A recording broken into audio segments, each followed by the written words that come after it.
Ladies and gentlemen, welcome back to Beat the Book. As always, I am your boy Big Al Better. We got an NBA video today for you guys. We're going to be giving you guys picks for going into Wednesday's play-in tournament games. We got two games on the docket. We got the Heat taking on the Bulls, which is the 9 and 10 matchup, and then we have the Kings versus the Mavericks, which is the 9 and 10 matchup in the West.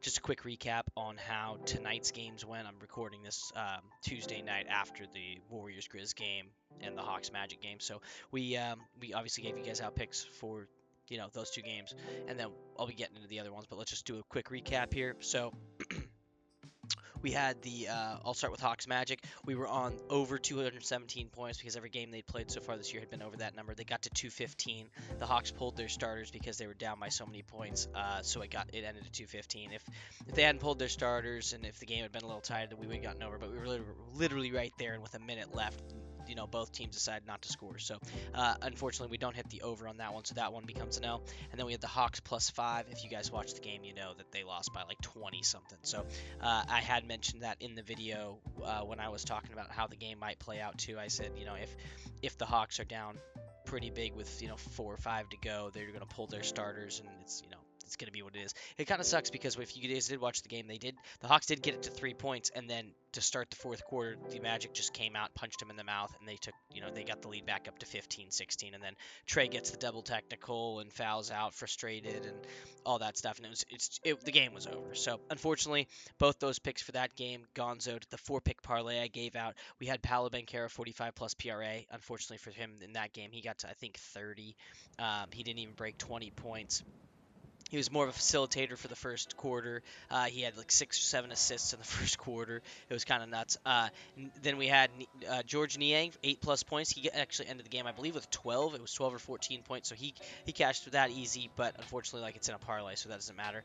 Paolo Banchero, we also have for 30 points. He done it in all 3 games against this team throughout the season, and then like I said, he barely touched 20. And then our final one was Dyson Daniels, under 17.5 points, rebounds, or not points, rebounds, assists, but points plus assists. He ended with 14, so that was perfect. We hit on that. That was really, really nice. So no sweat on that one. But like I said, it's in a 4-pick parlay, so unfortunately the 4-pick parlay is dead. So 0 of 3 there. Like I said, the parlays are more for fun. Those aren't as serious of bets. So if you are betting these kind of the way that I tend to bet them, you're gonna have much more of a unit size on the over under and the spread than you do on the 4-pick parlays, if that makes sense. So anyway, 0 of 3 on that game. Then we switched to the Warriors and the Grizzlies game. I told you guys yesterday I thought I liked the Warriors to win the game, but I liked the Grizz to cover, and sure enough, they did.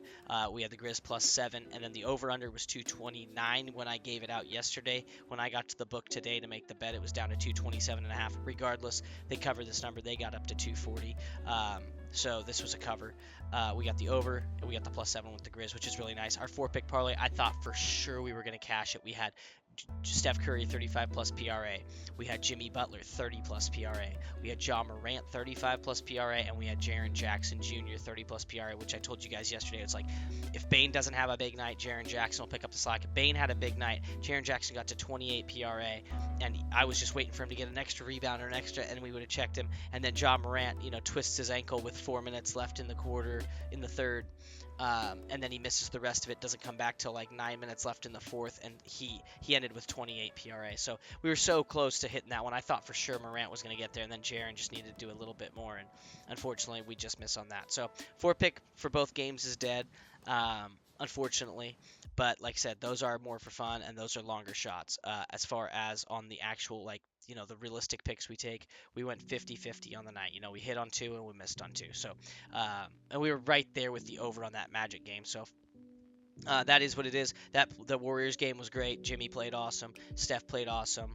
The Grizz, I thought they were done. They were down by 9 at halftime, and I was like, oh, man, you're going to have to make a move here. You're going to have to make a move here. And then sure enough, they made a move. They got the game really close. And then I felt good for the whole fourth quarter. I was like, okay, this game feels in hand. I never got too worried that the Warriors would, get too big of a lead for us to cover it. So felt great about it.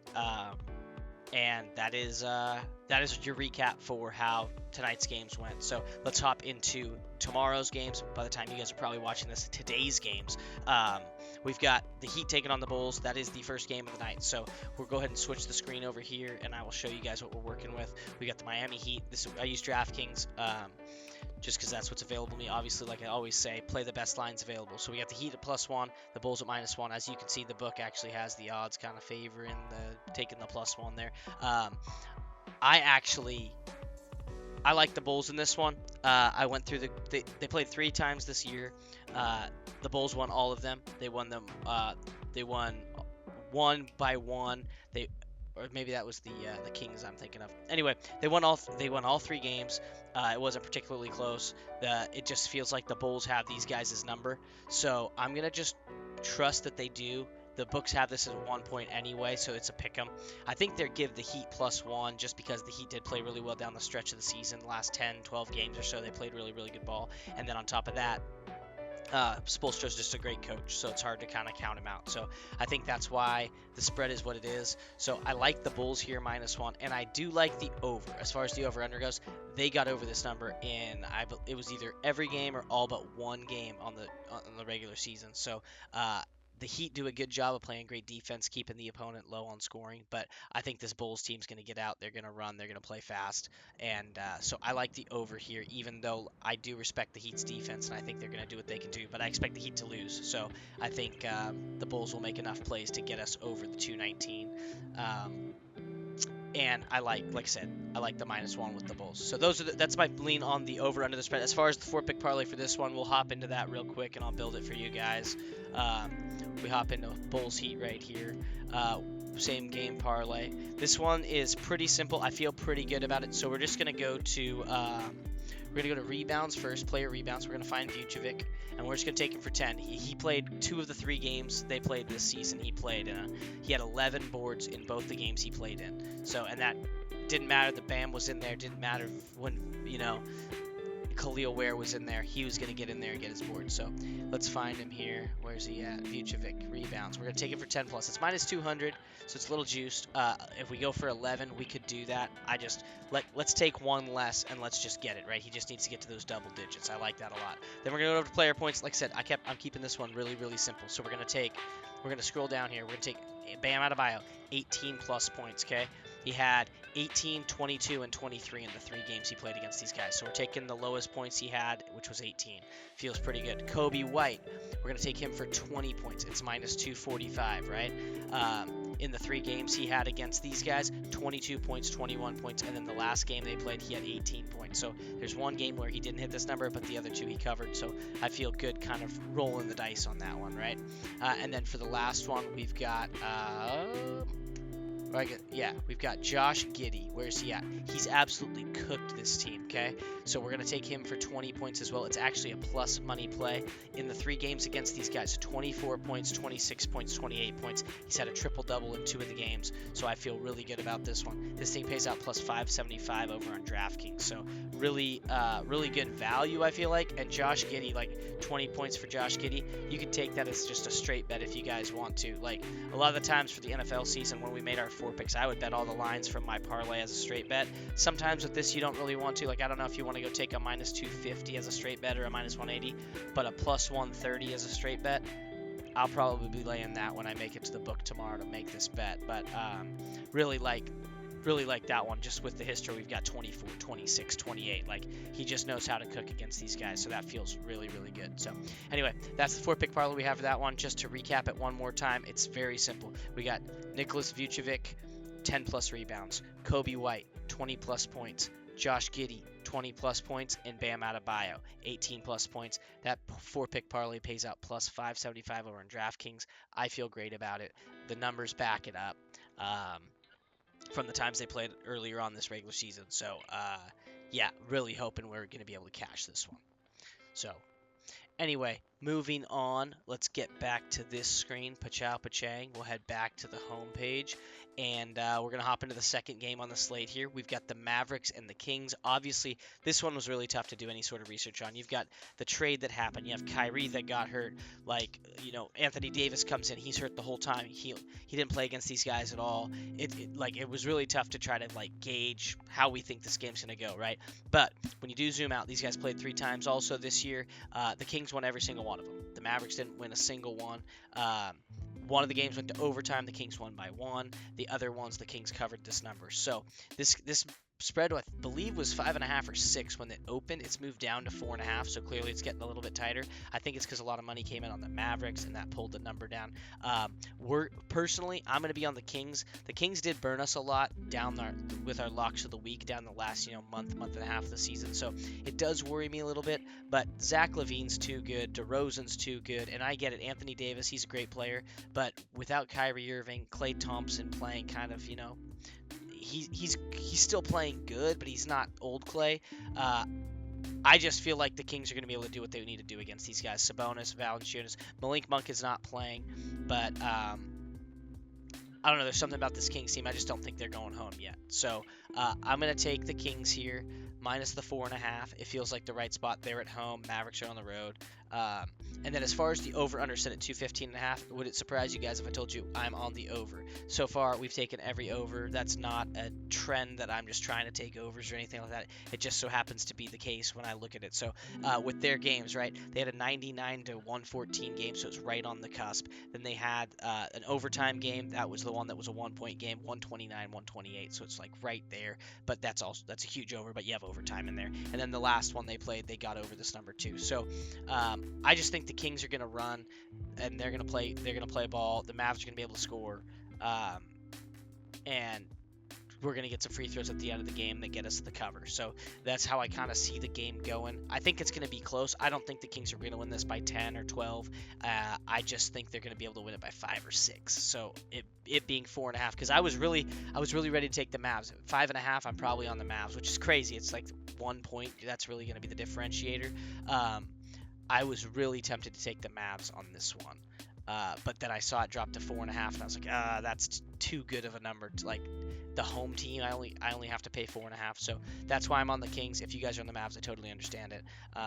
And then I am going to be on the over, just because look at both these games. The number's really low. Look, it's 215.5. I mean, that's a pretty low number. So I like the over on this spot for the Kings. They played in some big scoring games. The Mavs we know can score, and especially if Klay has a game where he gets hot. The next thing you know, we're 3-3-3. LaVine scores 30. Next thing you know, we're all the way up there. So I do like the over on this one. So and then let's hop into this. We'll hop into this 4-pick parlay for this one. This one is a little more interesting. It's also pretty simple. I'm just taking basically the stars to shine, kind of like I tried to do with the Warriors and Grizzlies game. The Warriors stars shine, the Grizzlies stars did not. It is what it is. Well, Bane was a huge star. We didn't have him. We were kind of fading Bane. So we're just gonna go into here, player points, right? We're gonna take DeMar DeRozan, 25 plus points. Actually, let's hit same game parlay here. All right, player points, right? We're going to go down here. We're going to take Anthony Davis, 25 plus points. It's AD. He's going to be at the free throw line 10 to 15 times in this game. That's just how it is with Anthony Davis in the lineup, right? So he'll go make half his free throws, and then he's going to get a bunch of dunks, and he'll shoot a couple threes as well. So that's just Anthony Davis basketball, We're going to go take DeMar DeRozan for 25 plus points. Okay? I'll explain that one in a second. We're going to go down here. We're going to take Zach LaVine, wherever he's at. Boom, Zach LaVine points. 25 plus from him also. He's a pure ball scorer. You guys know what with Anthony Davis, what DeMar DeRozan and Zach LaVine are about. They're the main scorers on this team. And then our last pick is going to be DeMar DeRozan. Did I pass him? Yeah, DeMar DeRozan, 5 plus assists, minus 200. So this one pays out plus 675. It's a little higher scoring. It's a little higher paying. It's pretty juiced. So DeMar DeRozan and Zach LaVine, last time they played these guys. Now, that was the Kyrie Irving game where Kyrie tore his ACL. The Kings ran away with it as soon as Kyrie, went out of the game. It was game over for Dallas. But Zach LaVine and DeRozan both were in the 20s on points, and they didn't even play the fourth quarter. So if they were able to do that, without even playing a whole quarter of basketball, I think they can get those extra 5 points in the second with a whole quarter left to play. You're talking another, 8 to 12 well, probably more like 6 to 10 extra minutes of actual play time. I feel really good about that. So to recap what this one is: Anthony Davis, 25 plus points. DeMar DeRozan, 25 plus points. Zach LaVine, 25 plus points. And then DeMar DeRozan, 5 plus assists. Now, that one's a little dicey, but he is minus 200 for it, so they expect him to kind of do it. His line's set at 4.5, so, I just expect it. It's a playoff game. He's going to be passing the ball. If LaVine gets hot, DeRozan will be kicking him the ball quite a bit, too. So, that's the 4-pick parlay I've got for that one. It pays out plus 675 over on DraftKings currently. As always, and I'm going to say this every video, shop around, try to find the best lines available. But anyway, guys, that is all I've got for you. I'm looking really forward to these games. Once again, in this one, I'm going kind of a different tact. With last night's games, I had both of the underdogs on the spread. Tonight, I've got both the favorites on the spread, both overs once again. So we're on the Bulls -1 and the over 219. We're on the Kings -4.5 and the over 215.5. So those are your picks. Those are your 4-pick parlays. Thank you guys as always for tuning in. I do appreciate it. Share with your friends who gamble. Let them know about the channel. Let's keep winning. We're 50-50 on our main picks, the parlays. We'll hit one soon. We hit one, we're all the way back. You know what I mean? That's how those go. So anyway, thank you guys as always for tuning in, and we will catch you guys tomorrow. Peace.